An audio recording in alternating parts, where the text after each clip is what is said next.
For true sports enthusiasts, the bond they cherish the most is the one they share with their team. This relationship surpasses any romantic or personal connection, including their own family. Their passionate fervor extends beyond the field, influencing their daily lives. Their moods fluctuate week to week, depending on the team's performance. They even schedule life events around the team's fixtures. When expressing their loyalty, they refer to their club using terms like us and we. The word club signifies a shared commitment, transcending individual choices. In his autobiography, Nick Hornby described this type of footballing fanaticism as a state where one rarely thinks rationally, but instead fantasizes and relives moments, detached from self-awareness and analysis. Despite their eccentricities, they don't perceive themselves as such, even when they may be from an outside perspective. This book inspired a film that celebrated a character who embodies Hornby's journey. However, the character was a composite of experiences from a lifetime of supporting Arsenal Football Club.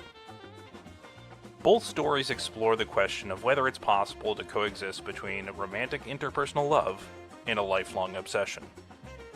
Can there be a balance, or is it just a clash of immovable objects and unstoppable forces? This month on Club Deportivo Movie Club, Fever Pitch.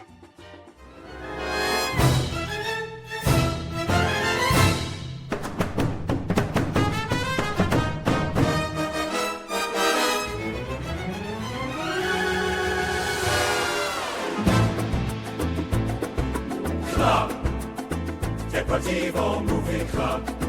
Come and join our movie club, where Cesar and Drew have fun. Club Deportivo Movie Club.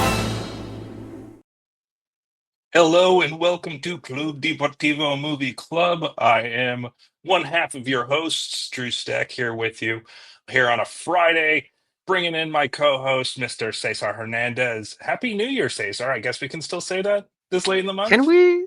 I don't know. I don't Do you say know. till I think June? When do you have to stop?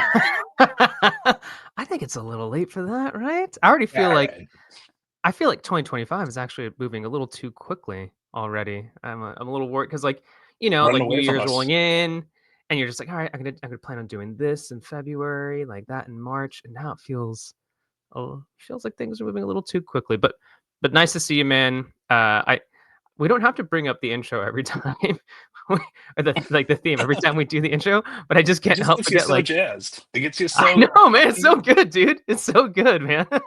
it is Yeah, it man. is just Yeah. yeah. It's pure joy. That is what this show is. That's what we try to bring you here for the next hour or so is just fun, watching a movie with some friends here over a weekend. Maybe it's happy hour where you are.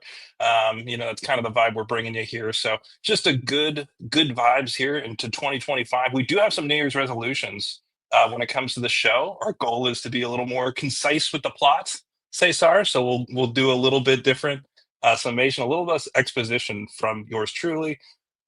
But in terms of 2025, is there anything else exciting into the new year that you're trying to do a little bit different for the show or yourself? For myself, that's a good question. I wish I would have prepared for that one. To be perfectly honest, actually, one thing, this is something that I've actually talked about with our guest, if because I'm open, and this is like, I actually want to perfect my Spanish. Actually, I think people who know me know that, like, if I was a Charles Henderson, I would say my Spanish is immaculate and it's great. But because I'm Cesar Hernandez, I feel like there's just little things I could work on, just little tiny improvements I can work on, and I feel like that's something I want to work on in 2025. Yeah. Refining and improving. I love it. For me, it's further delving into Italiano. Finding out that Really? one of my boss's bosses now is an Italian man. I have to continue down this pathway that I've started on Okay. Duolingo and go further myself. So that is one of my goals is to actually dive a little bit deeper with that. Um, it's the fun part of this year where we have these dreams and then we get to the end part of the year, like our last episode, and we just watch a war movie about Sylvester Stallone kicking a ball around. But today we have a whole new fun movie that goes in a totally different direction. But how about we bring in our guest, Cesar? I'll let you Yeah, introduce of them course. since You are the tie here, but I'm excited to talk about this movie. Let's bring him in. Yeah. So this is my good friend Amelia Lopez, who I've known for I don't know how many years now. Amy, have I known you? And really quickly, she does. I don't even know how to even describe you in the soccer world. You wear numerous hats now when it It's comes true. to the soccer world. Numerous hats. But welcome to the pod, Amy. I'm so excited to be here. Thank you. Cesar, to answer your question, I would say honestly at this point, and it's funny to talk about, I think we've known each other almost 10 years, which is 10 crazy years. Oh my god. because you met and for those of I guess your listeners, well, which I'm so pleased to be able to be here and talk to Drew and Cesar. You met me when Ollie, my son Oliver, was like also like I want to say he was not even a year old, and so Mhm. he's turning 10 this year, 25. Oh, So yeah, I would say yeah. just under 10 years is how long we've known each other. And also really relevant to what we're going to be talking about today. What's really interesting about Amy is the first time. I mean, we like talked to each other Oh online yeah, and oh my whatnot, but god, I remember. the first time I met her in person, I don't know if you were just trying to like show off and be like, yeah, I know about soccer. You like showed up with an Arsenal jersey. I did. I Uh, like, yeah. and Ollie was in the Arsenal onesie too, if I I was gonna remember say it wasn't correctly. just you. It wasn't It just wasn't you just who was me. in showing up at a Buffalo. I think it was like a Buffalo Wild Wings in Phoenix. Well, It's like so yeah, funny. yeah, Yeah, it's been a long time. I think yes. that's a perfect example of how long it's been. Because now thinking about myself at that young age with my baby in tow, going to Buffalo Wild Wings feels insane to me now. Yeah, especially like post pandemic, like a different world of just like, yeah, totally different Yeah. time back then. And like, that's where soccer cultures come from. Used to have to find each other in Buffalo Wild Wings. Now we have so many new options, even in the last few years, even in San Diego in particular. So pretty cool stuff to hear that there's some history that I'm sure we'll be able to talk through some of the memories you guys have shared and kind of play them out here. One of the things that we like to do when we welcome people into the show is ask them what are their touchstones. So in terms of the sport, obviously we are a soccer movie podcast. Where that is what our premise is. We watch specifically soccer movies, just 80s Joel, sir, if you're a Step Brothers fan. Um, a small bit of specificity this podcast lives in. But what's your ties to the game itself, and how does it find you now? I guess in terms of what you do, week in week out, and then also, how did it come to be for you? I guess I'll be able to answer Cesar's intro question and then your question all at the same time. Basically, I was born into it. I think it Yeah, was almost impossible for me to not be involved in soccer in some capacity. I have three brothers. I'm close to the middle. There's four of us, so three brothers, one sister. My father loved playing soccer, played as much as he could before obviously he had to like focus on raising his family and getting money. But I don't remember this, but he used to take us to his adult league games, and my mom used to like to say that he was a goalkeeper, so he liked to have us behind the goal so that he could see where we were and we could see him saving it. Even though I have no memory of this, my youngest brother doesn't have any memory of this, my older brother does, but like it's very much ingrained into our life. And so, I've played since I was probably like 7, played kept playing in high school, made also that decision where I was like, I don't think I'm good enough to try to play in college, like by any shape, way, or form. But I still want to keep it in my life. How do I do that? And so I decided to major in journalism in college. And I was like, with the specific intention of being a sports journalist, specifically a soccer journalist. Which I did thankfully because of Cesar and a couple of other friends with the Mexican Soccer Show with Foot Nation. And yeah, basically since I graduated from college, and I had a 1-year-old and I was pregnant right out of college. And so while I was working my day jobs, Cesar and our lovely friends Wiso and Tom Marshall, they were just kind of like, we have no money, but we love Mexican soccer. Can you come help us? And so I did, and from there just started working in the space in some capacity. We all know the kind of like juggling a day job and trying to work in soccer and sports in some capacity. pandemic happened, and I ended up working for TMJ, which is an agency that represents women's soccer athletes, sorry. And did their communications, so ran their social media and took care of all that, until eventually now I work in the communications marketing side with an agency called Think Fuera alongside my colleague Guiso. So yeah, just basically immersed in it completely. I still play in adult leagues. My son has started playing. So yeah, I basically live and breathe it and get paid in it in every capacity. And you still have the Our Football podcast too. You Yes, gotta mention and that as well. I feel like yes, once I again am you wear numerous hats. Yeah.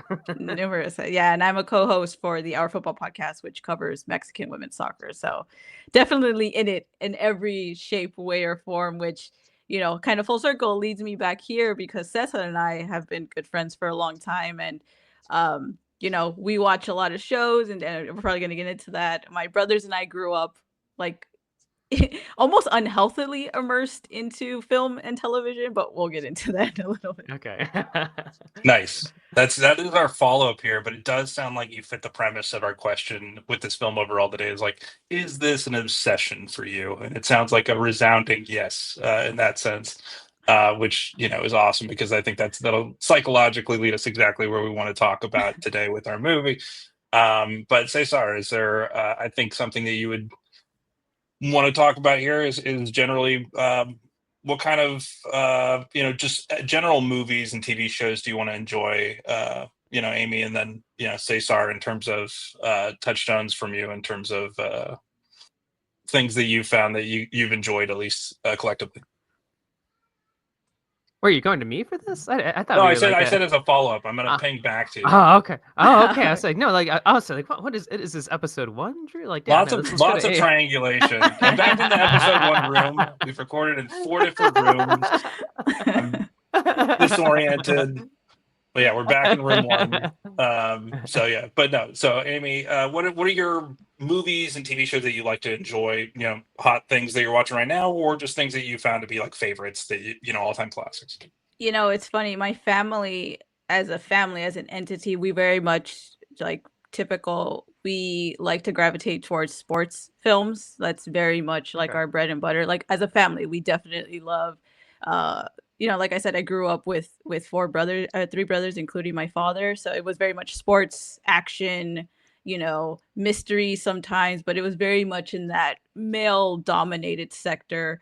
And I think when I started kind of like finding myself and kind of finding my own interest, I was very much into like more like not indie in like I don't know. I say that with caution because I know there's somebody going to be out there like you've never seen movie X, Y, or Z.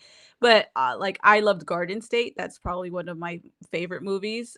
So I definitely started going into that, you know, kind of more like awkward, whatever, however you want to label that, you know, especially in 2025, I feel like people try to put themselves in boxes. And I'm just like, I really like, you know, very classic artsy movies. Not, you know, like I recently saw, I guess it wouldn't be artsy classy, but I really started getting into like older movies. So I watched like Okay. Some Like It Hot just for the sake of watching it. And I found it to be really interesting. I also saw the other movie that Marilyn Monroe is in that is essentially White Girls, but in like the 1950s. I forgot what it's called. I think that might be Some Like It I know Hot. what you're talking about. I know what you're Yeah, talking about. and Yes. but it was very funny Drew to has a watch film the. degree, so he probably knows. Like, I do, yeah. And Some Like It Hot, San Diego movie, one of the few, you know, I think there's maybe 5 or 6 major feature films that were shot there. That was probably the earliest one shot at Hotel Del. So if you ever want to check out old Hotel Del, anybody watching this who finds that relevant as a San Diego, check it out. Yeah, Great shot.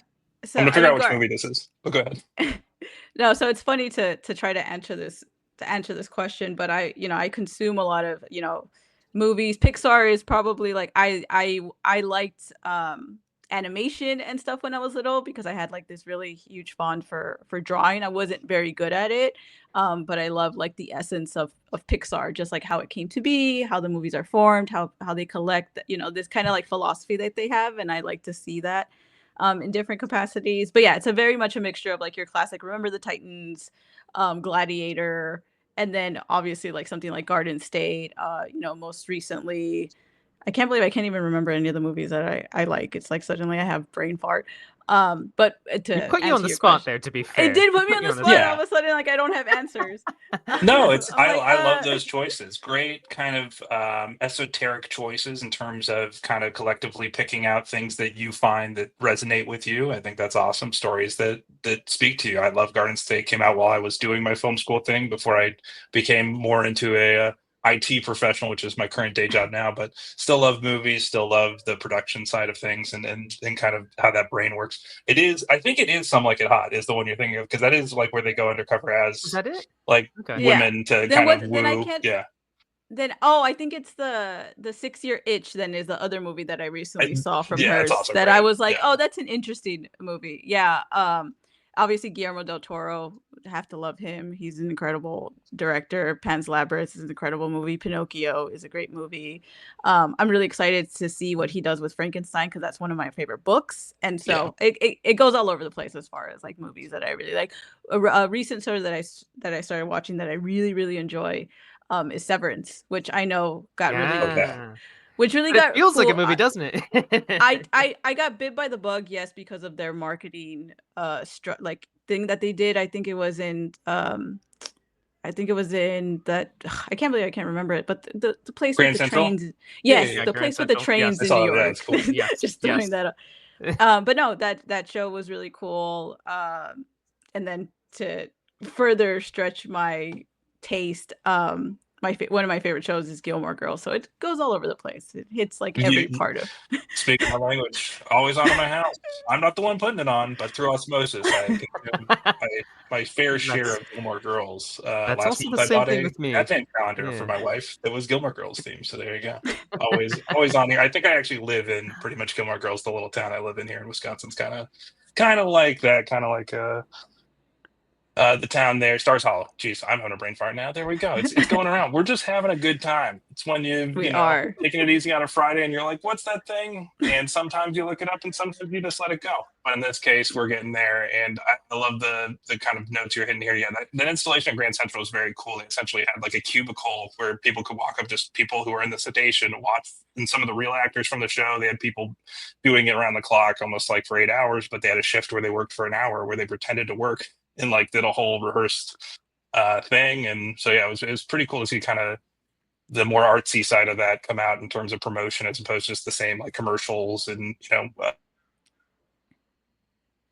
Uh-oh. Did we lose Drew Uh-oh. for a second there? the Uh-oh. show are Just also briefly. Oh yeah no, we're good. We're moving good. We're good. Okay. moving there. Yeah. You're good. Might have been an Okay. episode of Severance. I was about to start there when Drew Yeah, went I out was there. our show cut into a different show and I fell out there. Doesn't matter. But yeah, I mean the biggest thing now I would say is to turn our sights here over to our feature du jour. So we have a movie here that we'll kind of talk about, how it finds us here in terms of have we seen it before? How did we watch it? How do we consume it this time? And then we'll jump into the plot a little bit. Myself, I find this movie as somebody who watched it, a few times, especially in my budding, I'd say age uh, of soccer fandom in the early 2000s. It was kind of part of that starter pack of where it's like, hey, here's this, and especially British soccer. It was like, okay, here's this story that's very seminal. You should also read the book, which was always kind of like the thing of like, hey, I'm, more of a fan than you because I've, done the whole British cosplay thing, which a lot of people like to LARP as, who are, various fans of clubs that aren't from there. So it's found me, and I obviously went Spurs, but it's something that really did shape the concept of the area and how people feel about these teams, both the book and the film. Haven't watched it in probably 6 or 7 years. It's definitely been since like it's kind of mid to late 2010s. So for me, it's been a little while, but I was excited to rewatch this because it's something that I've always really enjoyed, and it holds up. I think it's still a pretty good movie, but generally for you guys, how did you feel watching it? I'll go with you, Amy, in terms of being our featured guest here. But let us know kind of how does this movie find you? Obviously, as an Arsenal fan, I'm sure you have some history with this, media, right? Yeah, no, I'm gonna be completely honest. This film finds me because of the serendipitous opportunity of being on this podcast. I was telling Cesar, I hadn't seen this movie There ever you go. before. Like I'd never seen it before, and so Wow. I had seen the. It's funny because I had seen the Jimmy Fallon Drew Barrymore like Okay, version. Like yeah, yeah. I've seen that Right. movie. I knew about the book, but I didn't know that there was a film for this. Like I was like, Yeah. oh, I know, like I knew that Fever Pitch as a, I guess as a title, or within pop culture, is essentially about like Arsenal fandom, and I knew that the movie was about the Red Sox, and I knew they were kind of connected but not really, and I didn't know that there was already a movie made in the 90s for it. So no, I it came to me because of this opportunity. It was very fun to watch, knowing what I know, and then just seeing, obviously, I mean, we're gonna get into it, but just seeing like the storyline in the Yeah. night, right? And understanding that, like, I always like to tell myself that, right? Like whatever movie I'm about to watch, I'm watching it in a current lens, right? So you have to think, Yeah. you almost have like an extra set of work to have to do, because you're like, okay, I need to think about this in a time that I no longer exist in. So how did people, what was the reception like? Just trying to think of all those storyline like little quirks that I'm like, I'm gonna judge this with a, I guess in this sense, a 2025 lens, but try to now think of it at the time that it came out, right? Like a 97 lens, or even the time that Totally. they're trying to talk about. So no, it was really fun to watch it, trying to understand all that, especially as an Arsenal fan, especially as a woman to a certain degree that we're gonna get Right. into, Yes. just all of Yes. that in some Yes. in different capacities. I think that's a That's perfect way of like, yeah, of like looking at that too, because I try to do that with all the movies that we've been watching, and like I just keep reminding myself like, all right, I am viewing this from a certain lens, and just kind of like keeping that in the back of my mind while I'm watching a lot of these movies. But I guess really quickly for me, like with this movie, I feel like Amy, it was the same thing with me with this movie. Is like I did so I remember because I used to run the sports section at a bookstore that I used to work at in Northern California. So because of that, I was like well aware like of Fever Pitch. I knew about like Nick Hornby, all of his books and all. It was funny because I knew about all of his different movies, but like the books that inspire those movies. But I didn't know about this 1997 film. And I'm saying that as like a lifelong soccer fan. Maybe it's because I didn't really get into. I mean, one could even argue I haven't fully got into English soccer at this point, and I'm just fully into just whatever's happening in the CONCACAF region. But I was absolutely unaware that there was a 1997 film about that book. I knew about Fever Pitch, yeah, the Jimmy Fallon movie about the Red Sox.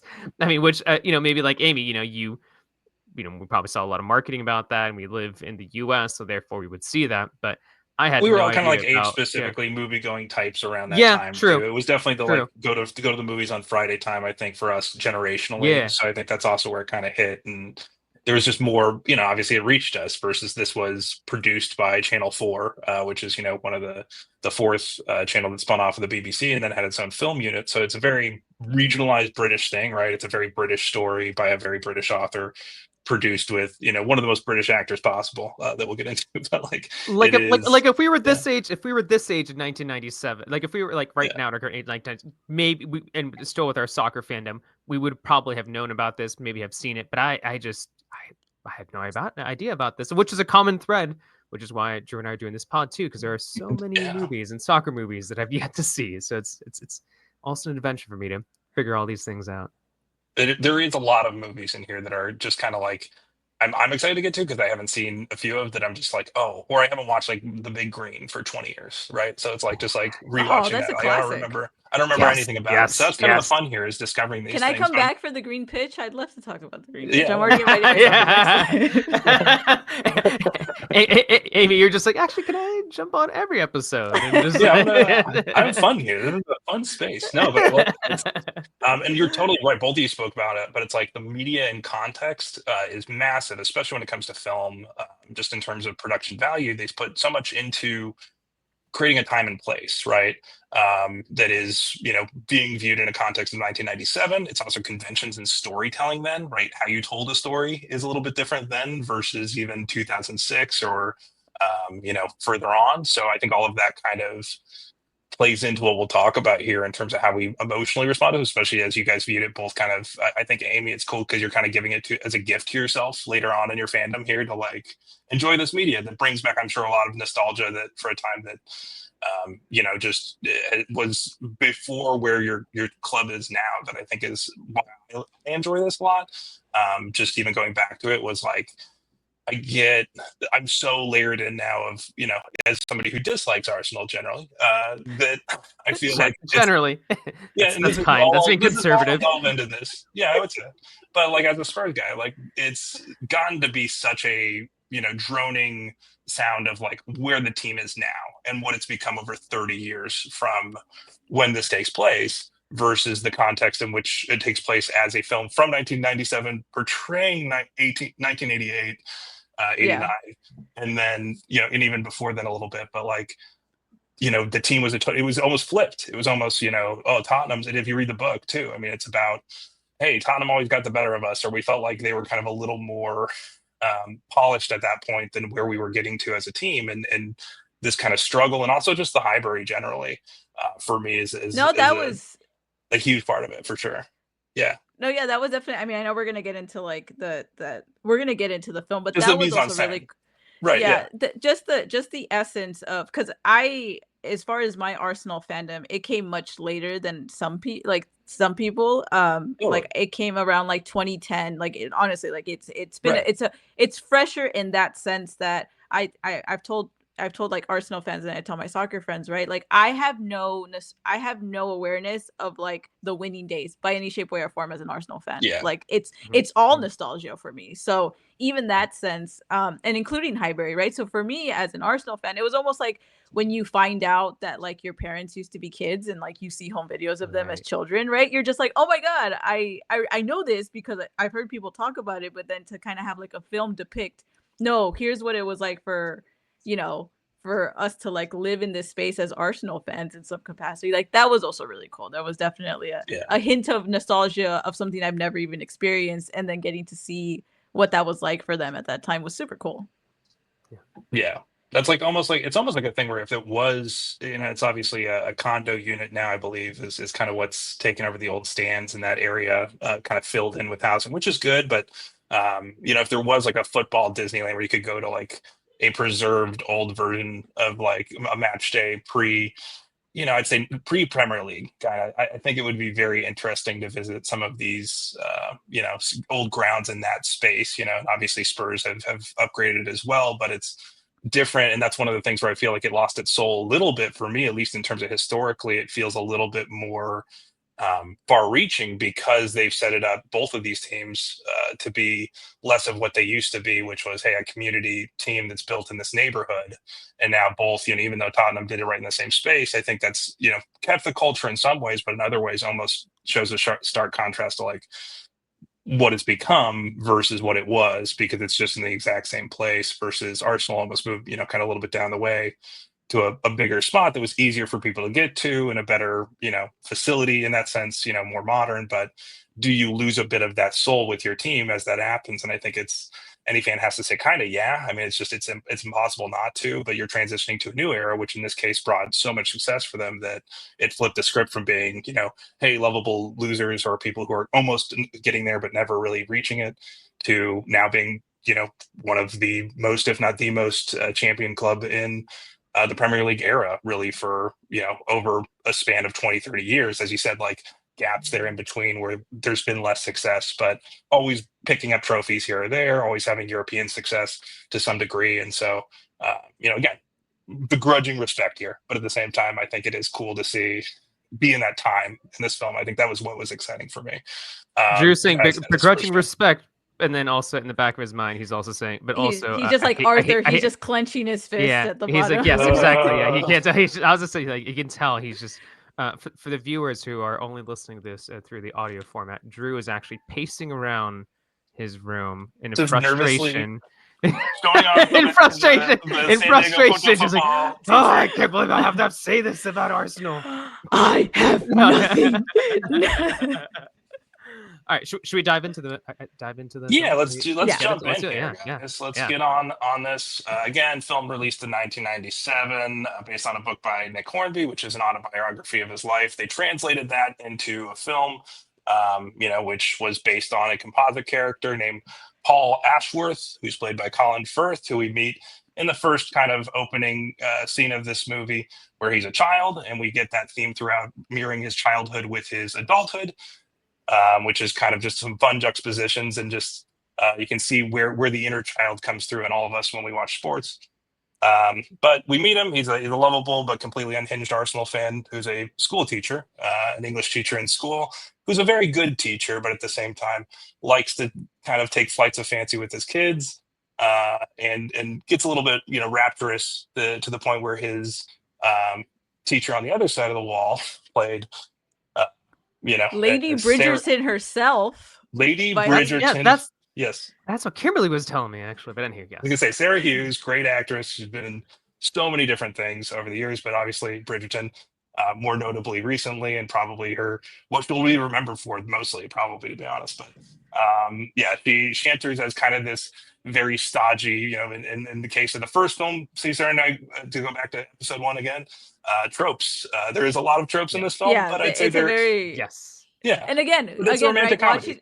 Watching it in watching it in a 2025 kind of lens, you go, oh, okay, they're gonna do this whole thing where Yes. she's cold, he's hot, Yeah, she's right the off- uptight school teacher.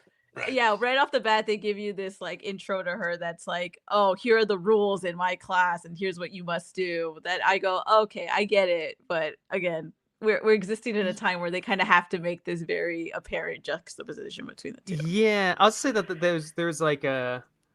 there's definitely some like stereotypes of just like boys will be boys, and then like it's just this guy who's just he just all he cares about is sports, and and he's smoking, and he's like a little like scraggly looking, and then there's the uptight woman who doesn't care about sports, and it's just I think I like what you said, Amy, earlier about being cognizant of viewing these movies at right now when it's in 2025. So it's like I'm aware of that, and I want to criticize, but also just once again cognizant of like where I'm coming from right there. Oh, I think it's totally fair to criticize. I think it's totally fair to criticize, because I think that goes into like the viewing experience, right? You're just kind of like, oh, okay, we're gonna do this again. Fine, let's just. But I think the movie continue. I think the movie is good, and we're gonna obviously get into like ratings, but I think it's good enough that you go, oh, okay, this is what you were trying to make in this time. Let me keep watching.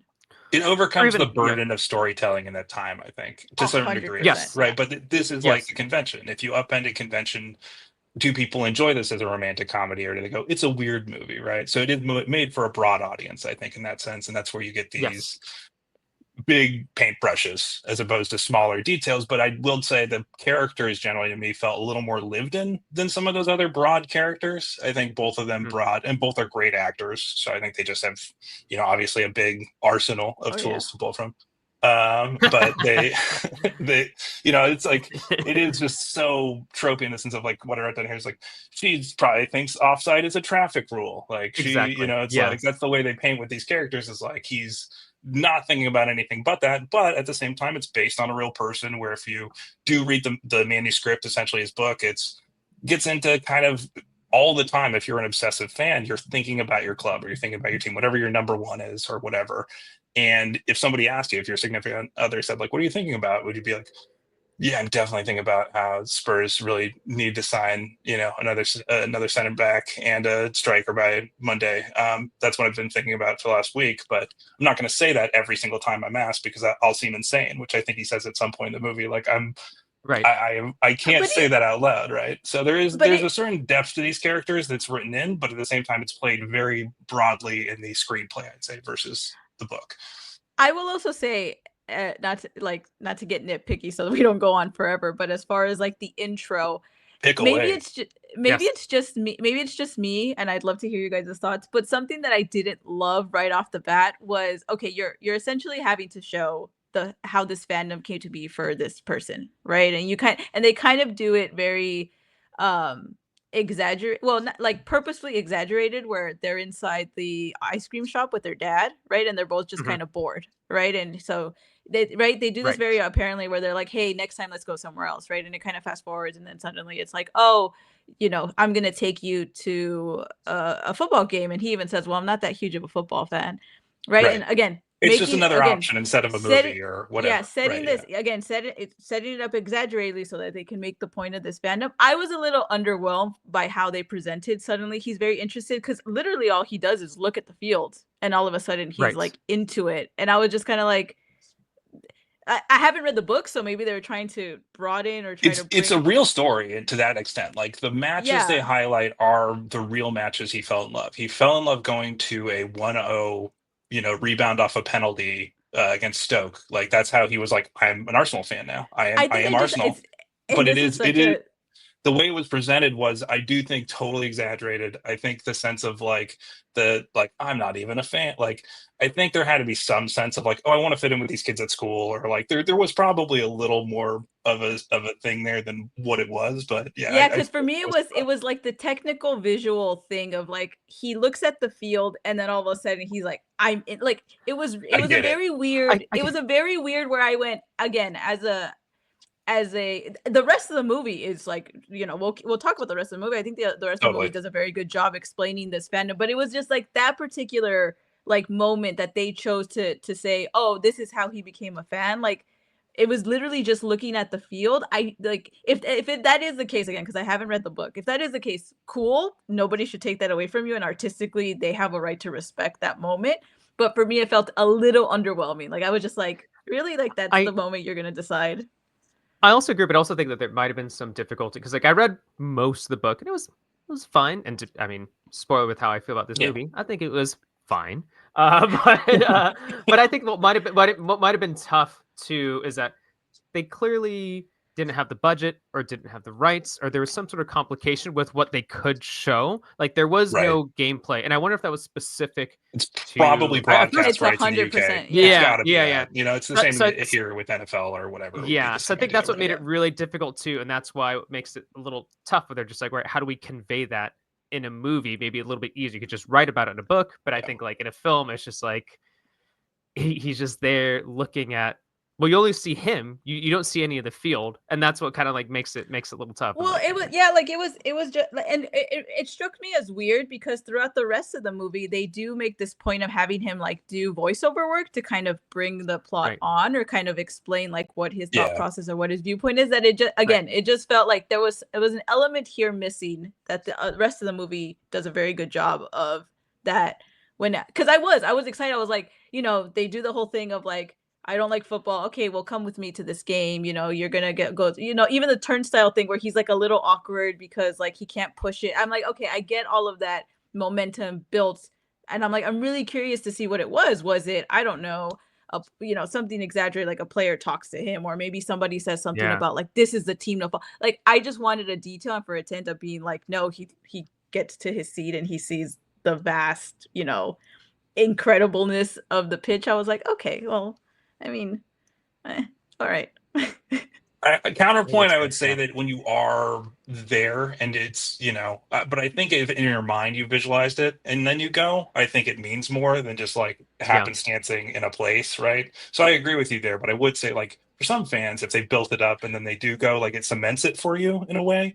But I agree that like for a child at that age, like it is just not a different thing than the circus, right? Like it's like, oh, okay, I saw the tent and I immediately wanted to join this. Like exactly, that was because and especially because I think I've taken my kids to games where it's not like, I guess I'm not anticipating them expecting the stadium to be the thing that grabs them. That I think it was a little bit of projection too, where I go, okay, maybe that was seriously your individual connection right off the bat to this fandom. But I think for the sake of the movie, it would have been cool. Like they could have spiced it up a little bit. But and more so, it does seem like over time too, he builds in like the people around him as a kid, like the other supporters that he could find home with, in the supporter section, made him feel more like he was a part of that. And I think anybody who's been a part of any supporters culture would say like they definitely know that that's the truth. That more so almost grabs you than the team, and then makes the team the center of that. But that is kind of more realistically how that plays out most of the time. Yeah, for sure. Also, speaking But of spice things up, Sarah Hughes definitely spiced things up really quickly. oh Am I yeah, right? oh yeah. They Yeah. quickly drop us into the romance here, which is at least they do us the favor of in the first like 30 minutes getting it out of the way of like, okay, it's not going to be a will they won't they just get together.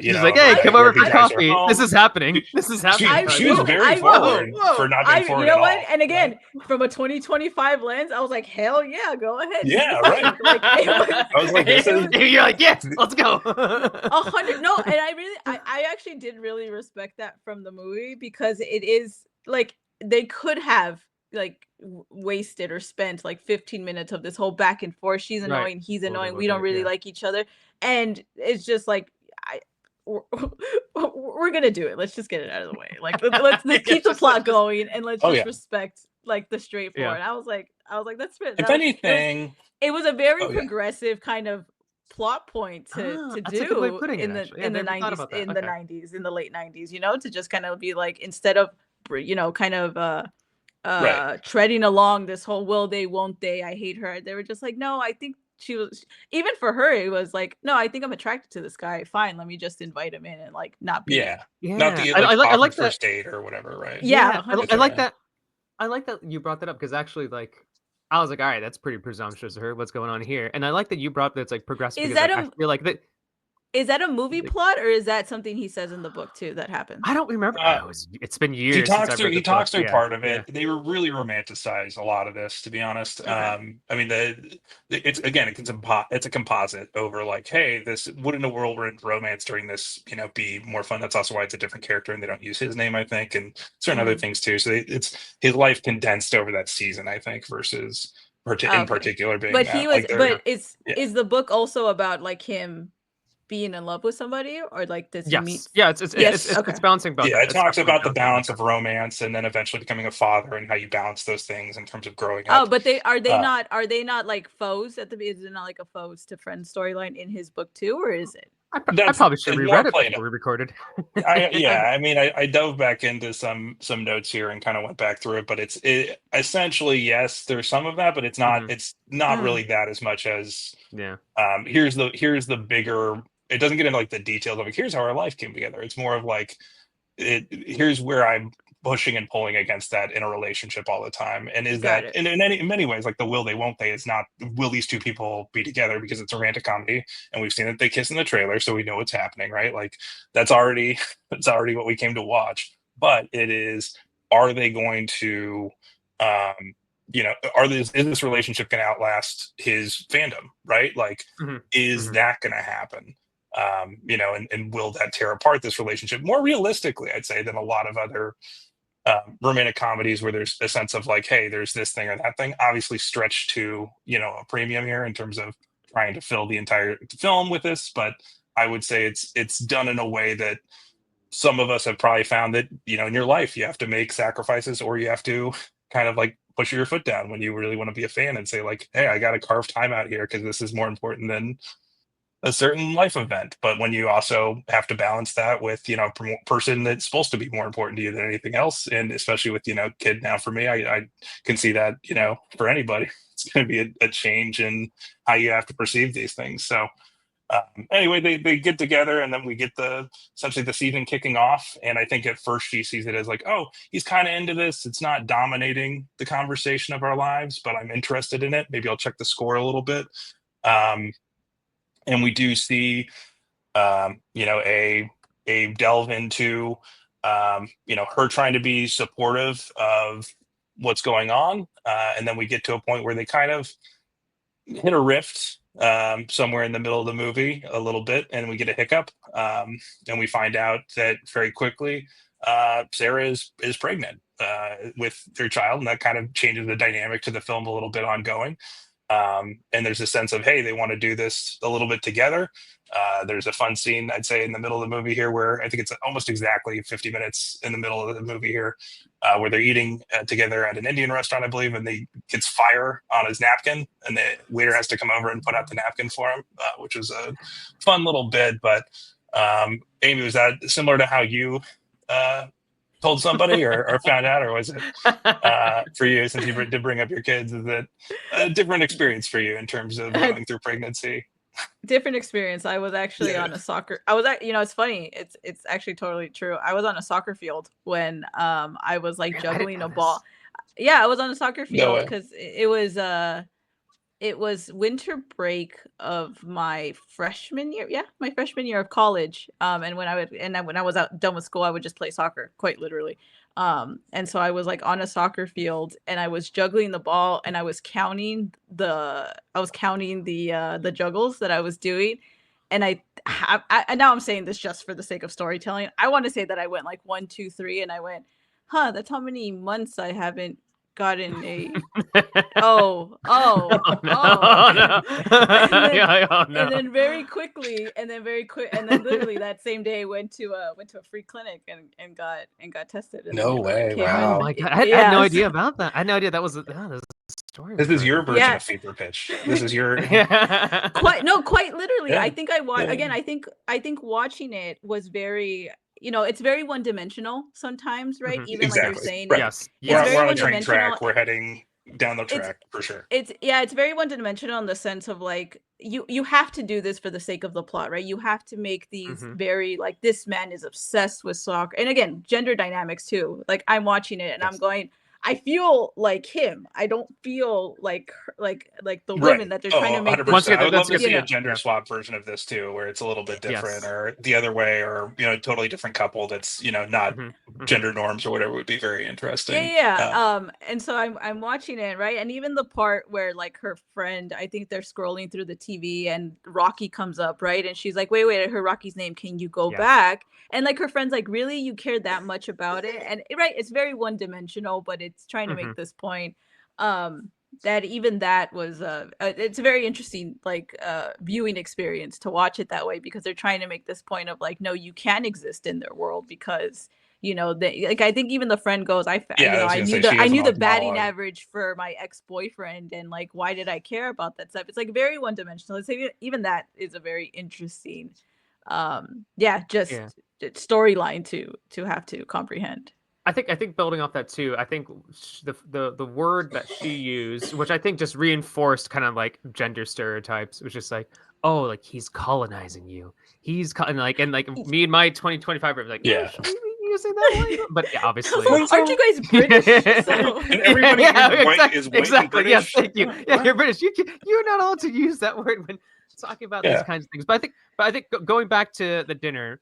No, actually, really I wrote it down. Actually, okay.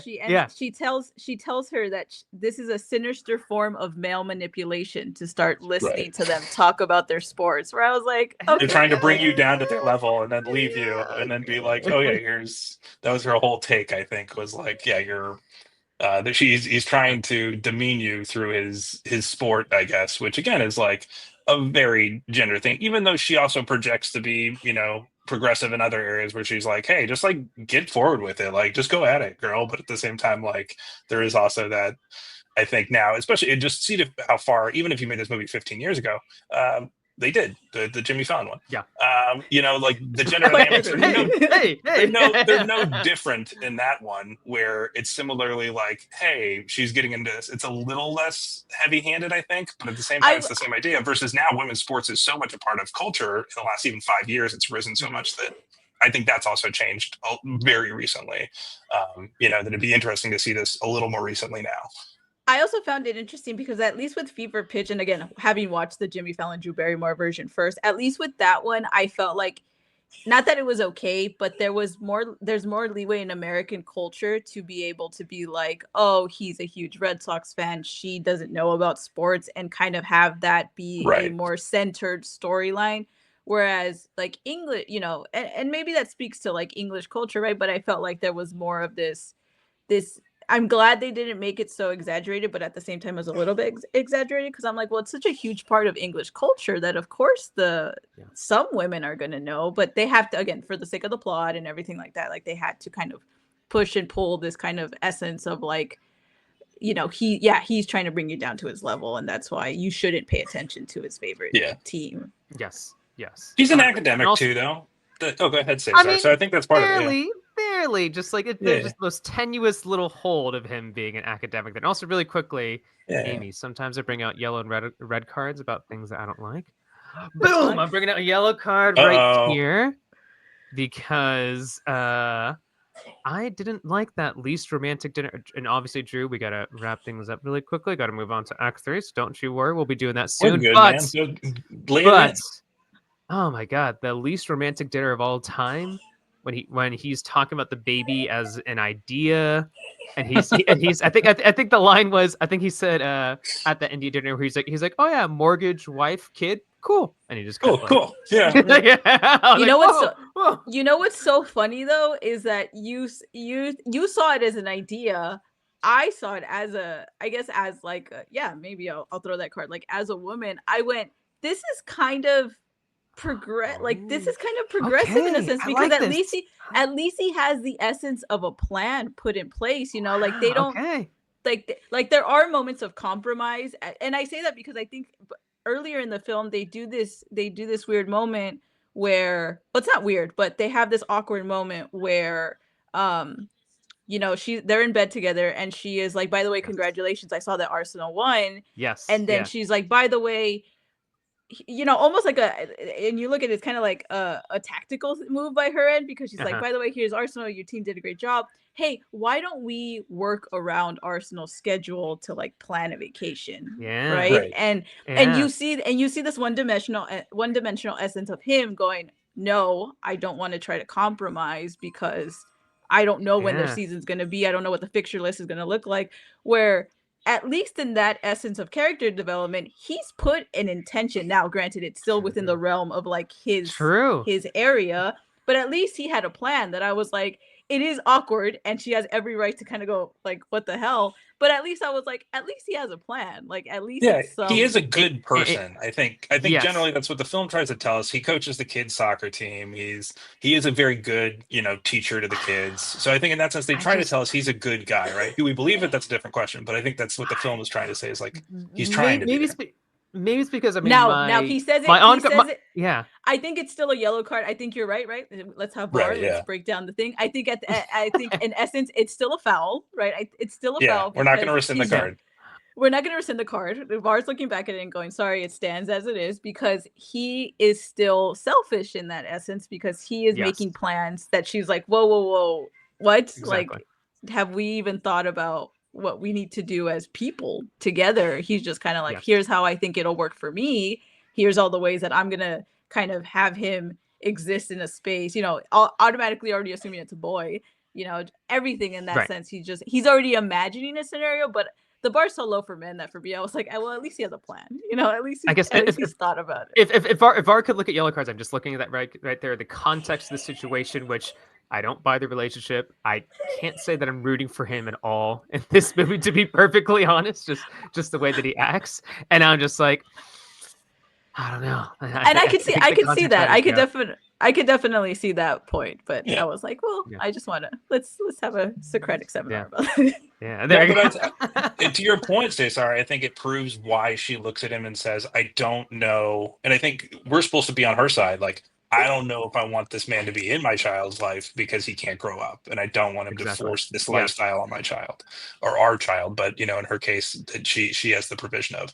So it's like, how do I want to involve that? And he's willing to say, I don't want to overstep if you're going to start pushing me away. But there is this sense and push and pull that goes into the third act here. That's like, it is still will they won't they, in the sense of, is this taking over his life to where other people can't take him seriously, or he can't be there in a way that seems meaningful because he's unwilling to miss a game or watch, or do one thing different based on the fact that that's where his passion is, right? All the time. Well, I think it's a perfect analogy, actually, Cesar, because it's like, this is a warning, right? Let's keep the yellow, because the full red card is when he goes to like the headmaster or whatever it's called, and is like, by the way, I'll still apply for this job, and here's all the reasons why, without even like discussing that with her. He just full blown is like, I'm gonna make these plans, I'm gonna try to get a better job, because by the way. And the whatever headmaster has every right to go, wait, you've been sleeping with one of the teachers here? Exactly. Like, yeah, that's what I kept thinking. That's what I kept thinking. Like, wait a second. I'll do the right thing. He's like, it's okay. I'll do the right thing. He's like, no, you've already screwed up. Yeah, like that. Like I think it's a perfect analogy because we go, it's a warning in the dinner scene, but it's a full red card when you get to trying to get the interview. Yeah, to your boss. Yeah. Yeah, and obviously because that she is furious and rightly so about him like talking about that open so casually too, so casual. But I think that kind of leans into once again, this is very one-dimensional where he's just he's a man child, so he doesn't think twice about those things that he says, and he just wants to watch Arsenal every weekend. So yes, I think it's related to that as well. Yeah. I don't necessarily. I know we have to get into the final act of this. I don't necessarily subscribe him to the idea of like a full man child. I felt like if we really wanted to have him be a full man child, I don't know, he'd like live at home and have a job. Like I don't. Again, I'm looking at this. Like he'd still live with his mom. Right. Yeah. He's a functioning adult. Like right. It'd be different if he's like, I live with my mom because I want to save money for like an Arsenal game or something. Right. If we kind of added that, like there are layers to him that don't make him fully man-child. Like I would just call him more like immature. I feel like man-child puts him on like a different level, but I do agree with Cesar where it does show this level of immaturity where Peter it's very selfish of you. Mantine. That's why he gets along with his students so well. He's a manatee. There you go. He's a manatee. Yeah. So I think as I said, we're getting towards the end here. Essentially, the idea being that we go back and forth. There's some push and pull. Eventually, we get to a point where she's kind of on the outside. She's like, I don't know about this. I don't know if this is going to work. And it's not like a big dramatic thing. It's just like, I don't know if this works for me, kind of thing. Well, they're British, so they can't show too much emotion. They can't show emotion. This is, we're just going to cancel an appointment. That's how they show big emotion. But yeah, it's like they generally it's more realistic in that sense of how relationships fall apart, which is you just like stop calling or you stop trying to be there. You say like, hey, don't come around, anymore, and it just kind of goes that way. But in this case, they're still in each other's lives because so they can't get out of each other's orbit. But I actually she's not totally pushing them 100% out either. I do like that plot point that they put in where like it does. As it's trying to do this whole like sports and hooligan, where I mean, in England it is very much right. Sports, hooligans, blah blah blah. They're animals, and then here are us civilized people, right? Here's what we do. Mm-hmm. I like how they kind of bring that all together with the incident that happens, right, where they're watching TV and they're kind of seeing this like direct effect where sports can in Liverpool. Liverpool, where sports can hurt you as well, and I really like that whole essence of like these the duality of humanity, right? Where like they both kind of have points to talk about. Where she's like, you can't possibly care about this much because then it absorbs you, and she's like, I can't even think of the last thing that I cared about when I was a child. And he's like, well, maybe it's kind of sad that you don't care about anything the way that you cared about as a child, right? I really like how they kind of show obviously the flaws, but they didn't do it in such a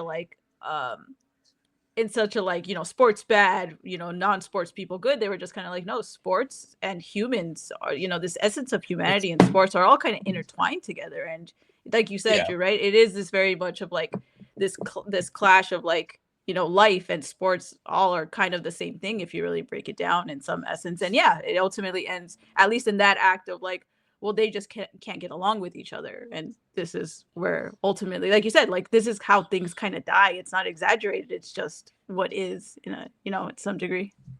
There's a nuance to that. Yeah. There's a nuance to that. And really quickly, if anybody wants to ever like dive into more of hooliganism and wants to kind of like, dive into the different nature of someone could be such a normie Monday through Friday and then dive into that aspect of a Saturday and Sunday, just kind of like wanting to go all out and like convey your emotions through whatever means in hooliganism, which obviously like none of us agree with, but that was just kind of an aspect and continues to be an aspect for a lot of people's lives. Like I'd highly recommend reading the book Among the Thugs. Like it's probably one of the best soccer books I've ever read.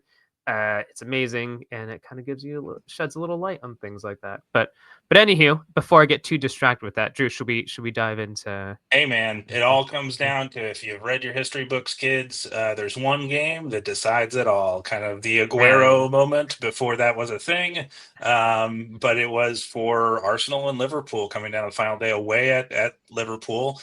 at Anfield. And, obviously in the context of what happened in a previous scene, was a very emotional time for that club as well. They set the context, I think, pretty well in that sense. And they play up the latter third of the movie, essentially just kind of slides downhill into this. With the final kind of scene before the scene being him leading his kid's soccer team to the cup final, which, is great.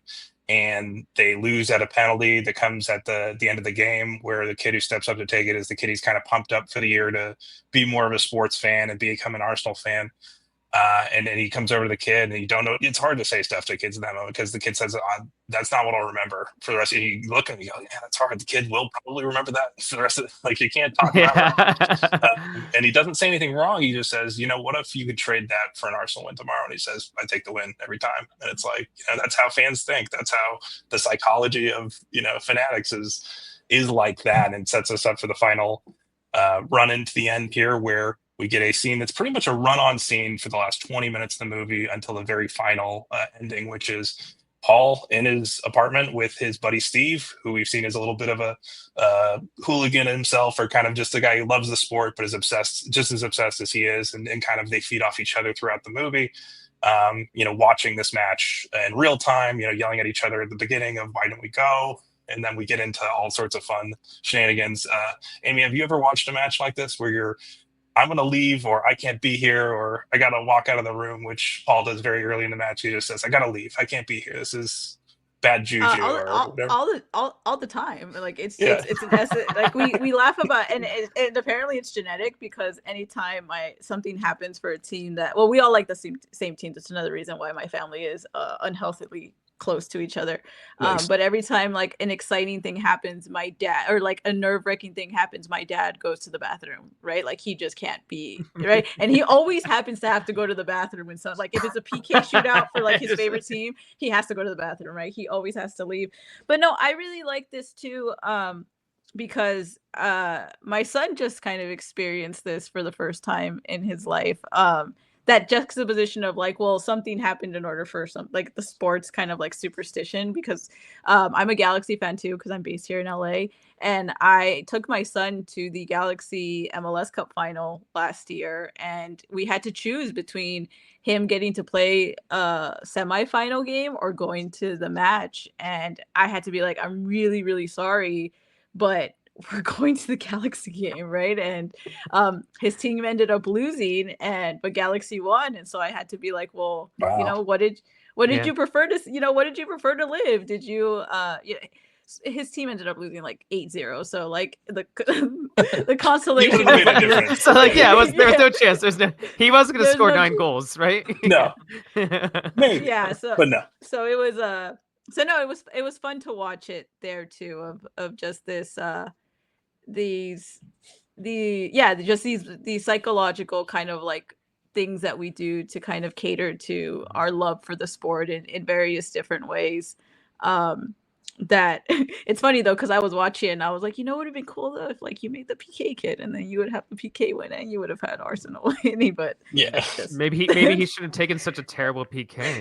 Right. Target, right? Yeah, I know. Yeah. Very slow and outside. You should have a sub episode that you guys do where you just talk tactics of like certain movies and just be We've done that. Yeah.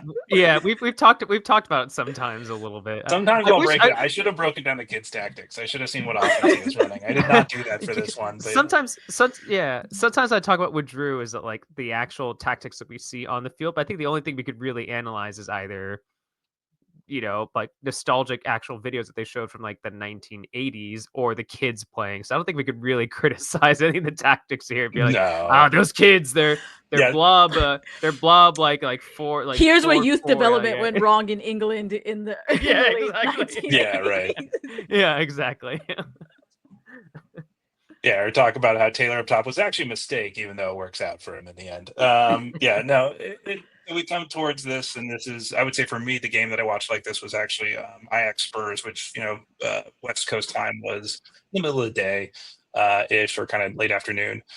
And I had somewhere to be. So I pretty much like the second half I was doing what he's doing, where I'm like, I can watch maybe 5 more minutes or 10 more minutes. Right. And so I'm like slowly packing up and like getting everything ready in a backpack. And then I'm just getting more and more pissed off because like we're down by multiple goals. I'm like, we're going to lose, whatever. Why am I still watching this? I should just get in my car and go.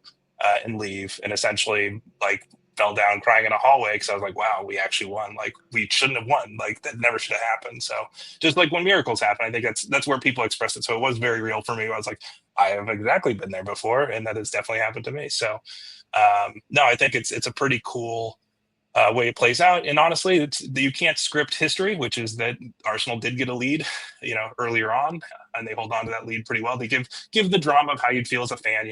Certain decisions might go for you, they might go against you. They may have disallowed the goal because it was a little bit of interference, but it wasn't enough to deem a goal. So they move on with that, and then we get to a point where he does decide that he can't. And that's really the stay or go for him for the rest of the match. It's like, if I stay, they're going to concede. It's going to fall apart. If I go, maybe they'll hold on, or I just don't have to think about it. It's driving me crazy. We get a nice kind of thing that happens near the end of the game where Sarah's decided that she's bored at this party full of people that she got invited. That's all she wanted to do. She didn't want to talk about soccer for the rest of the people were students. Students, yes. Students with alcohol. Yeah, it was a little weird. Yeah, we'd have to dive into it too much, but I was like, this is maybe where my stack deck was actually going to come in, and I didn't know how to feel about it, but like, they just passed exams, so these are like high school-ish age students, which me and my wife were doing math. We're like, all right, they're like in high school, but it's legal. Right? But it's legal. Like the mom's like going around. Mom's going around handing out drinks to the students. I mean, it reminded me of that goal scene, Goal the movie, where he's like, "Yeah, do I need an ID?" And the guy just kind of looks at, because he's already in England at this point, and he's like, "Yeah, do I need an ID?" He's like, "ID." He's like, "How old do you have to be to drink in England?" He's like, 11. Like, he's just like, you know. But yes, sorry, Jake. Before no, it's weird. It took me aback. It definitely took me out of it for a second, because you're just like trying to do the mental math of like, wait, what? Like, why would you invite your teacher? Yeah, like it seems like a fun garden party of like young people, and you're like, wait, they're too young. This is a too young, party. But she keeps asking to get the score. She wants to turn the TV on and check the game, even though nobody else there cares or doesn't like the team or doesn't like the sport. And decides that she's going to go down and try and ring Paul and see like, hey, I want to watch the game with you. I want to be here with you, which would be an amazing moment, right? Like, I want to be here and celebrate this moment with you. But he's so worked up that he screams at the person at the buzzer and says like, you are here during the worst 60 seconds of my life, pretty much shouts obscenities and says like, F off, like, please, not knowing that it's her. And then he figures out that he's going to go down, and then just in the nick of time comes back to see them score in extra time and seal the win.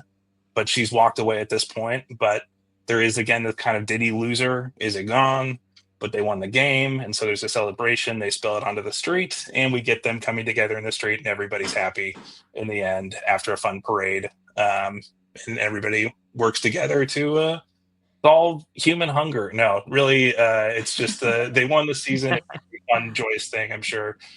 As a fan, Amy, was that a fun scene to live for you? For like, it's both very nice because it's depressing. I will say first, it's depressing because you're like, you just look at the current league standings, and you're like, I just go, honestly, I go Liverpool. But then I realize that sports are cyclical, right? So it's like, this is what he felt this is the 80s, and then little did he know that the Invincibles were going to happen at some point in time. Like, God, I can only imagine. And so I'm like, okay, there's hope, right? It's the hope that kills you always. I'm just like, okay, it was depressing because I'm like, God, I would love to see an Arsenal championship in the league, but then I'm like, it could happen to me at some point in time. I think something that stood out to me, like maybe it's something that kind of like you relate to right there, and maybe something you were like hinting at right there. Like, I don't really root for him in this movie. I don't really like him that much. It's maybe perfectly honest. But one thing, it's an entirely different movie than the movie. No. To be honest, I just like no. But like one thing that I did actually, and I something that's like comforting that he did say, and that like kind of hints at what you were just saying there, Amy. It was like he talked about like there's always another season, and it's kind of like, and that despite his negativity throughout the film, like that kind of like stood out to me. It's like, oh yeah, that's true. That is something that a lot of soccer fans hold on to, right? It's just like, regardless of what's happening now, there is, no matter what happens, there's going to be another season. So that's something that I really liked that he said earlier in the film that kind of like relates to what you were just saying right there. And yes, things, I know it was you watch that and you're just like, well, we're not winning this season, but like We're not gonna win. Yes, it's impossible. Something else that I also just to kind of bring it back to another scene when they're It's more talking possible about. for you than for Spurs, okay? So let's just be honest. Oh yeah, no, that doesn't need to But be the said. weirdest part of that is I we're know. having a terrible season, right? But at the same time, we are in the best position to win 2 cups that we've been in the last 20 years. So like, Drew, you don't. you're It's so scoring weird. you're scoring a bunch of goals. It's just I don't know why you're not It's weird as not fuck. Yeah, stopping our the goals. goal differential Yeah. correct. But like, no, what you're saying is totally true. Like, you don't believe it until it happens, and so that's where like I think that he mentally is in the film that brings you back. And you know, for me, it's like I've just been chasing that my whole life as a San Diego sports fan and a Spurs fan. It's like there's just never been that moment, but I imagine that it's great. So it is one of those things where like you just never will believe it'll happen until it does. But I am a Bucks fan, and that is the one championship I've seen. And it was I never, out of all the teams I root for, thought the Milwaukee Bucks would be the one to win a championship. Like it just wasn't supposed to happen. But you get a special player, you get a special time, it works out for you. Like that's just the way that it goes, and it all comes together. So it is one of those things where like I would say that it never feels real until it is. And so that's kind of the nice thing. We get to live in there for a moment. Even if you're not a fan of the team, even if you don't care about sports and you do watch the movie and you just enjoy it as a romantic comedy, like, hey, they won. Like on multiple levels, everybody wins. And he says at the end, like, I'm gonna try and be better. I'm gonna try and be you know, less into it. I don't care as much because we really got over the hill that I'd chased my whole adult life. You know, like I think that's probably true. I think that if they did actually win something, I would probably think about it just like 10% less, maybe. I don't know, but I would be a little less obsessed just because it is that sedation. So what we do here at the end, when we get to the end of the film, is we assign it a score, and the score means how you felt about the film. So that's just generally like a score line of, hey, it was really boring and nothing happens, 0-0, or hey, the team I want to win didn't win, and in maybe Cesar's case, that was like 0-2, you know, or resounding home victory 3-0 or whatever, you know, however you felt about it. So I will start, and then we'll kick it over to Amy so she gets an idea of where I'm going, and then we'll end with Cesar because I think his is going to be the most interesting actually. For what we know. So I would say for me, even as a Spurs fan, like this is still, and even as a film that is dated to a certain degree, right? It holds up in terms of being watchable, being fun. The actors do a great job of bringing these characters into a place that's makes them fun to watch, even if you don't like them, I guess. In Cesar's case, but I would say for me, I did like them, and I think that they are people where I can see some of that, not in my exact relationship, but I would say to some degree. You know, soccer in my life and my family, it's not as part of my family. So for me, it's just kind of the push and pull that I have. And so for me, I see, you know, some of that mirroring here. But overall, is there better movies? Is there other sports movies? Yes, they are available, but we've referenced some here today. But I'd say for me, it's like a 2-1. There's like kind of one or two things that come up that are like, yeah, I don't like it. Overall, it's a victory. Overall, it's good. Overall, there's some really hit things in there that I'd score as goals, you know, for the good side or whatever. But maybe one against. So 2-1 is me. Amy, how you feeling? Yeah, no, I think I'm gonna go with the 3-1. I think like I said, I Oh, think okay. the early fandom moment really killed it for me. Not killed it for me, but it was like, okay, Right. that's a quick early That's a goal goal from, against. yeah, Yeah. that's a goal against. You know, we're starting off okay, like we still have enough time to get over this hump.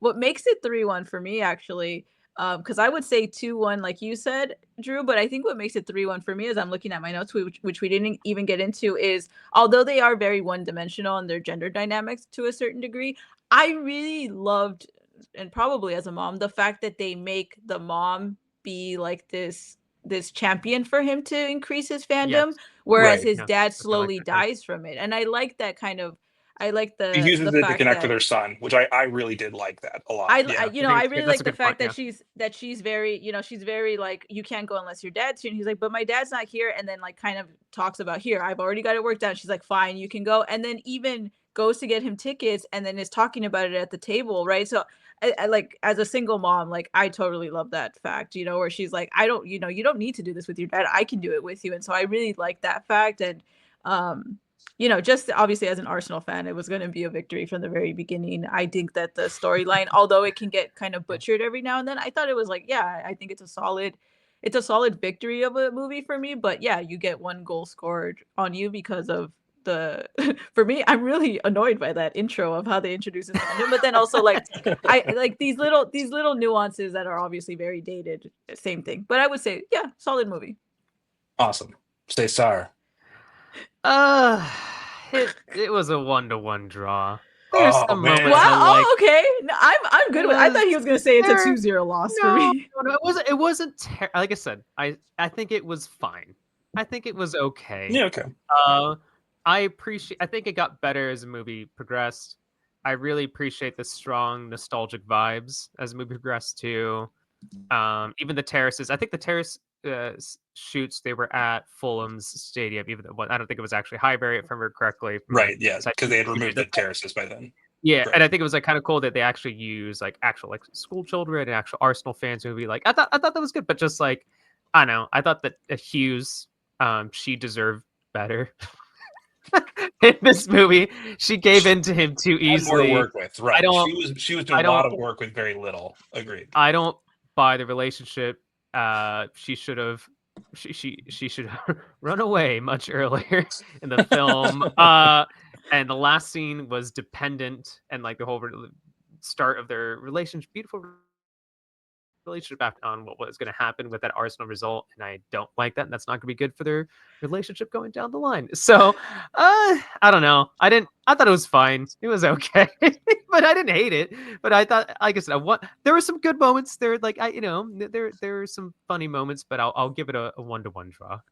And that's fair. That's very honest of you. We did have 4 for 4 where I think they all surprised you and made you a little bit more excited.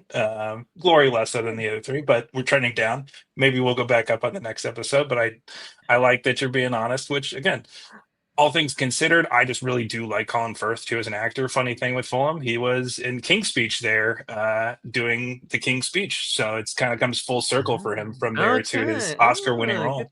But he's a big reason why I would say I tip it up to 2-1. It's just because I like him a lot. And again, if certain people have certain actors where they're just like in or out. Sometimes it's a face, sometimes it's just mannerisms. But I totally feel you. If you're not in on the character, you're rooting against the protagonist. You think I don't like You think I don't like Colin Firth? You just. Yeah, I think you don't like Colin Firth. That's what I'm saying. This was a note that I made early on, or that we didn't talk about early on.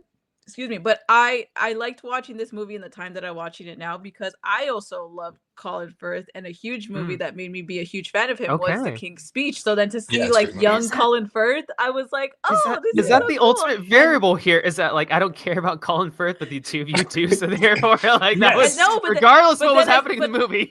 But then I didn't pick her up right away. Like I had to keep watching her because her face was so familiar. But I was like, who is this woman that I just like? I know her face. I kept telling myself, and I didn't want to look it up because I was like, I don't want to cheat. I was like, no, I know who this woman is. And I'm like, just because her like she had such a natural, and it's very funny to watch it in this movie, right? Because she based off of her Lady Bridgerton character, she just had this maternal face to me right off the bat, and I was just like, who is this woman? And then I figured out that it was Lady Bridgerton, so I was like, what my first note is like Colin Firth plus Lady Bridgerton, like this is a good 2 people to cast in it. This is a very good pairing. Yeah. And they do work well together, but I get it, Cesar. I get like if you're just not in on the journey, or if you think this guy's crazy, right? If you're viewing it through the lens of like he is fanatical, he is a little too far gone. And maybe unlike the two, like I don't have that strong of a connection to a Premier League team, and maybe like that would have made things different for me too, and like giving me kind of like a different perspective. But because I have no strong relationship with any Premier League team, I was kind of like I didn't hate it. I didn't hate it. I thought it was fine. I thought it was fine. Yeah. As someone that knows you, and I know we have to wrap up soon, I do think that you are as a person are very not susceptible because that makes it sound like you give in really easy, but I do think you're a very compromising person, that when you see these characteristics of him going like, why does he care so much about like this? Because I even like you and I are huge Mexico fans, but even then I have seen you compromise and like, well, this is just a game, or this is that I can see why you are turned off by him in that capacity, whereas I do think, one, as an Arsenal fan, but even in my own personal life as a woman, I have had relationship issues where, I am like, they're like, do you want to hang out with me? And I'm like, no, there's a Champions League game on. I'd rather just go watch that. We're like, it's not a, Yeah, it's not it, but literally, like I remember, I remember in high school, a boyfriend of mine was like, "Can we go hang out?" I was like, "You know what, Champions League is on. Like, can we just like hang out later?" And it turned into this whole thing where like his friends were like, "Really, you didn't want to hang out with him because of a soccer game?" And I was like, "Yes, like yeah, like I don't know what is wrong with this." So I think that's where, for me, I was like, this is very poignant for me too. The hit to home. The hit to home right there. So what you're saying. Yeah. That's where I would wrap up too, is like I generally would love to see this story. It doesn't have to be Arsenal, obviously, but I would love to see it with any team that does, like the Red Sox, right? It makes sense to apply it there because it's like, oh, similar sort of fanaticism in baseball. The team had gone almost 100 years without a win. So kind of just a good mirroring of that story in a city that's kind of got a similar, feel to London in terms of sports cities and kind of how that culture has grown up around the stadium and stuff like that. But I think that's where for me, I'd love to see this translated into like different gender dynamics or different relationship dynamics over a winning season for a team that hasn't won in a long time. Would be really like the San Diego Padres. I don't know. But yeah, it would be interesting to see something like that. In a different culture, in Korean or whatever. Like I would totally watch that movie for sure. But I mean, as we head out here, we'll kind of give our plugs. Amy, where can people find you and get more of your Arsenal hot takes as well as your just general cool stuff you're doing? It sounds like all over sports and specifically in women's sports. Well, it's also Oscar season, so I am watching all the Yeah, Oscar oh, movies, yes. and I Yes, am yes, I am blue skying that, or as the kids like to call it, I guess I'm skeeting that, which I don't love. Skeeting. But We're skeeting. And we're flashing. When you put up a picture, it's a flash. Whatever we're doing. But I am at Esteca Amelia with 3 A's at the. It's not that hard to find, but I am there, and you can see all of my opinions. Yes, about Arsenal, about Mexico, about Galaxy, about other movies. I went on a rant about Amelia Perez the other day. So yeah, if you guys want to. Oh, nice. I'll definitely check that out. About Jacques Sacre Bleu. Terrible. Oh my god. I already made this joke, but I'll say it here on the pod. That movie made me so mad. I went to go watch Mexico versus France 2010 World Cup highlights as a it sounds like a bit, but it really was true. I was like, where have Mexico and the French, like where have we defeated the French? And I was like, I know where to go. Quick 10 seconds on that movie, just like my culture's not your costume. I watched it with Kimberly, and I was like, they're just. I'm saying this to someone who like even my Spanish is great. It's like there's just something off about the way that they're all talking. I don't like it. She's like, what are you talking? It's like, no, it's just I don't know what it is. I just not. It's weird. It's not. Anywho. You can find me here chatting with Drew once a month. And over here. I'd also like to plug myself again. I just want to reiterate. Oh, yeah, I would love to come back. I can't stress it enough. Yeah, of course. Of course. I think that's for sure. 100%. Yeah, we are.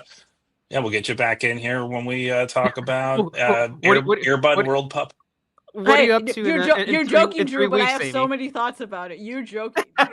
We need people with kids on that one. So yeah, you're definitely. Hell, I was watching that movie even before my kids were born, Drew. Yeah, there you go. Yeah, you've got generational take on this, which is great. We loved having you. It's been awesome chatting with you, Amy. We've really enjoyed breaking this down. It'll be fun to kind of bring it back on and get another perspective when we hit up a different property here. But really fun. You can find me, Drew Stork, at whatever Blue Sky. Also follow our hosts channel, San Diego Punto Football. If this is the first time this is finding you in some capacity, thank you. Obviously, you're probably a follower here. If you are, please support it. We have merch coming out all throughout 2025 as a site to help support the local journalism that Tony and Chiva are doing, and Abe and the whole outfit at San Diego Punto Football. So thank you, everybody, for listening. We really appreciate you. We love you for hanging out with us here always at our Friday little movie chats. And we will see you next month, and then see you in the theater. Thanks, everybody. Bye. Where Cesar and Drew have fun. Club Deportivo Movie Club.